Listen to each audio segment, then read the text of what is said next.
cura diciendo misa de las ánimas, pastor se enamoró de una niña desde que la bautizó.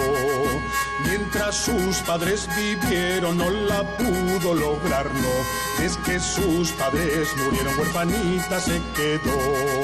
Huérfana de padre y madre, pero de amoríos no. Un día por la mañana se salió a peinar al sol con un bastidor de plata porque de oro no lo halló. Cuando se estaba peinando pasó por ahí el traidor. Dame de tu pecho, Pepa, dame de tu pecho, amor. La niña, como era niña, no supo decir que no. La cogió de la mano y a su casa la llevó. Y la metió en un cuarto el más oscuro que halló.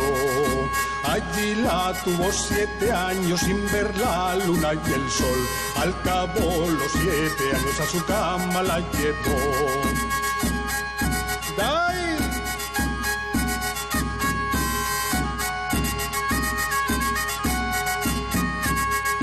Cuando le iba a echar mano, blanca y fría la encontró.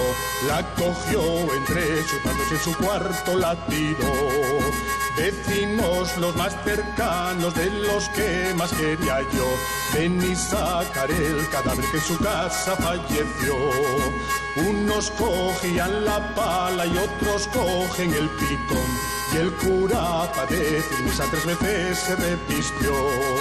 Al decir oratis fratis una voz del cielo yo, detente cura, detente cura traidor, que no puedes decir misa ni de servir al Señor.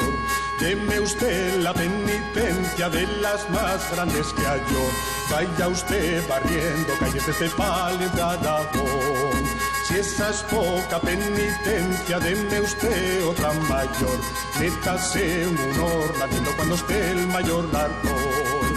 Cuando iba a meter un brazo, una voz del cielo yo, detente cura pastor, que ya puedes decir misa y recibir al Señor.